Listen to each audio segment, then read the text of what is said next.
my beautiful stars. I hope that you're doing so well today. If you're new here, welcome to my little slice of pie here on the internet. My name is Molly, and on this channel you'll find booktube, lifestyle, fashion, thrifting, basically everything that makes my heart happy. If it sounds like it'll make your heart happy, or if it already is, please consider subscribing and joining our beautiful star family. That would mean the absolute world to me. I wanted to do a quick update and let you know that you'll only be expecting one video from me a week for the foreseeable future. Sundays are going to be my main upload day. If I can get to a few videos a week, I will, and that will be probably on Wednesdays and Fridays, but for now, Sundays just seem to work the best for me, and I'm going to stick to that. And today's video is a book haul. I wanted to do a book haul. I went on a road trip to Madison, Wisconsin last weekend. It was my first time visiting Madison. It's amazing, and I want to go back. I went to college in Wisconsin. I went to UW Stout for 2 years to finish up my 4-year degree because I went to community college first, and then I transferred out to save money. On our way there, we stopped a bunch of places, some of my favorite thrifts, and I found some books, of course. I've been trying to be a little bit more careful with like bringing in more books because I have a lot. If you want to see part one of a few of my bookshelf tour, I'll link that up in the cards so you can see what I have. But I have like 3 bookshelves. I kid you not. I need to go through some. And I actually have a bag that I'm unhauling. I'm hoping to go to half price books either this week or next week, and I'll probably film my process of that. So yes, and if you want to see that, please like this video and comment down below. Okay, so let's just get into the haul because it's small but mighty. Went thrifting today, and I want to start off with a nostalgic kick. So this is a Herbie Fully Loaded Junior novelization. I love Herbie Fully Loaded. I remember my dad got our family like pre-premiere tickets or whatever, so it was like a week before they put it out in theaters for everybody else, and we got to go to Mall of America. It was really fun. So that's a part of my childhood, and I'll always remember that. This is one of my favorites, and it just sparks a lot of joy, so I had to get it, and it was like maybe 99 cents, so I had to. And what's super fun in it is it has the scenes from the movie on the inside, which is like one of my favorite things about a lot of my childhood books. So I got that to have for my nephew, future nieces and nephews, and my own kids one day, and they can look at it and be like, this is super fun. Then I got Little Bee, which I've always come across when I go thrifting, but I never pick it up, and so I finally decided to pick it up today. It's about 2 women, and they have like a intertwining story. It starts them off like later on in their lives, and like how this like twist of fate I think brought them together or whatever. So I'm very excited to read it now that I finally picked it up. On our way to Madison, we stopped at a few thrift stores like I said. So we went to this flea market in Hatfield, and it was like on a campground. Super random, but it was cool. Amidst the goodies, I found this vintage copy of The Shining by Stephen King, which also has some very cool scenes from the movie on the inside.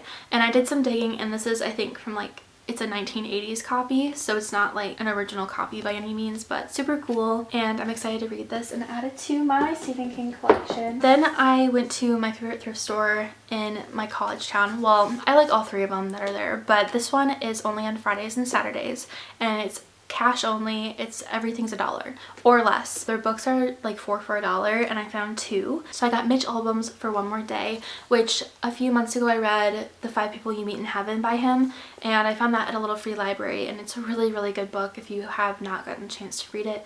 It's under 200 pages or right around there, so it's a very quick read, especially if you're someone that reads a lot. This book in particular is about like if you got the chance to spend time with somebody that has passed on, like what would you talk about and stuff like that. So that's the story. And then I read Confessions of a Shopaholic in October, so I got Shopaholic Ties the Knot, so it's more about her story. And Becky is so funny, and I love the movie too, so that's why I was so excited to know that it was a book. And Sophie is a great writer. I know that she goes under the other name, I think it's like Madeline something, but I have a few of her books, and I haven't read any since Confessions of a Shopaholic, but I think that this will be a good one. It's a little bit shorter than Confessions, and I think it will be something fun and light to read this summer. On our way out, we were in Madison, and we stopped at the St. Vincent de Paul, and I found the bake shop at Pumpkin and Spice.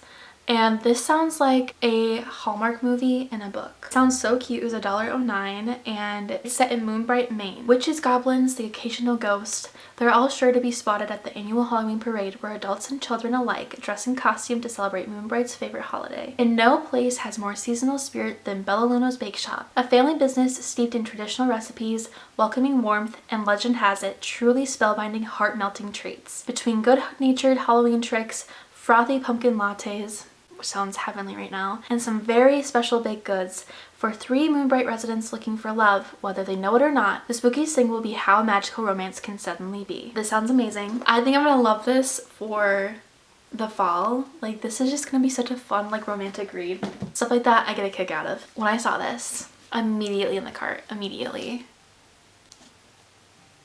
A moment of silence. Like, so grateful that I found this. It's the Who We Are autobiography of One Direction, and I've been a Directioner since basically they started. I don't own like any autobiographies, but you know that I would get one for One Direction. Very excited about that one.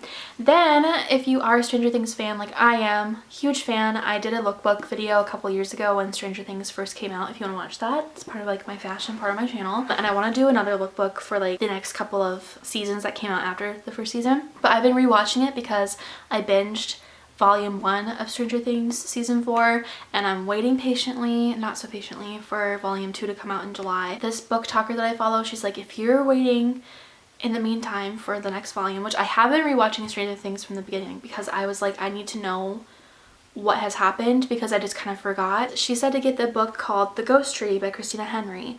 It's a mystery, a lot like Stranger Things. I think people go missing in the woods and there's like a possible monster. So kind of a little bit of a thriller, and I love that. So I'm excited to read that one. I don't know if I'll read it this month. I hope I can. I feel like I've just been like dragging my feet reading lately, which is not like me. I've been really good, and then I just, once April rolled around, I was just not reading anymore, which is annoying. But I did finish Bridget Jones's Diary, and I've started Dead Until Dark, so I'm on to the Sookie Stackhouse novels. I'm very excited. At the Dollar Tree, they always have some goodies, and I hope that I didn't haul these. I don't think I have. I got these a couple weeks ago. But I got this one called What You Don't Know About Charlie Outlaw by Leah Stewart. Her name sounds very familiar. Reminds me a lot of like Beach Read, On Honeymooners, stuff like that. So it immediately caught my eye, and I actually kept passing on it every time I went to the Dollar Tree just because I was like, I don't need another book, and then I was finally like, it sounds really good. So just a little snippet of the synopsis, not the entire thing. After a series of missteps in the face of his newfound fame, actor Charlie Outlaw flees to a remote island in search of anonymity and a chance to reevaluate his recent breakup with his girlfriend, actress Josie Lamar. But soon after his arrival on the island, his solitary hike into the jungle takes him into danger he never anticipated. Sounds very good. I think it's like a little bit of a romance, and I'm excited to read it. And this one also sounds kind of like a Hallmark movie, but it's called Cold Day in the Sun. Life is Short, Take Your Shot by Sarah Byron. She's the author of The Last Thing You Said. And the cover art is these two people playing hockey, which is very Minnesotan. It's about Holland Delvis, and she wants to be known for her talent as a hockey player, not as a hockey player who happens to be a girl. So to keep her spot on the boys' varsity team, she has rules. Number 1, practice harder than anyone else, even if that means 5 a.m. training sessions. And 2, keep a low profile, even if that means ignoring trolls calling her a distraction, a gimmick, or worse. That is just like the first couple paragraphs of the synopsis, but super cute. The last book that I got is Only the Stars Know Her Name. It's Salem's Lost Story of Tituba's Daughter by Amanda Maron. So this is what it's about, or this is what the back says. Oh, I wish Mama were here to tell me all that really happened. I felt the weight of the book in my hand when I write my name in its pages. Will I still be able to feel compassion, even for those who perhaps deserved none? It was dark magic we would be invoking, dark magic full of revenge. Could I really go through with this? It kind of gives me like Sabrina the Teenage Witch, like the Chilling Adventures from Netflix vibes, but it sounds really good. It's for ages 10 to 14. I thought that this would be something fun to read. I've always loved stuff like this ever since I basically could read. I loved mystical, magical kind of stories, so I wanted to feed my inner child that. That is all the books. I hope that you enjoyed today's haul. If you did, definitely leave it a like, subscribe, comment down below what book you would read out of the bunch that I got, and let me know if you've read any of these and your thoughts, because I like to know what you guys think. Thank you again so much for watching, and I'll see you in my next one. Until then, shine bright. Bye!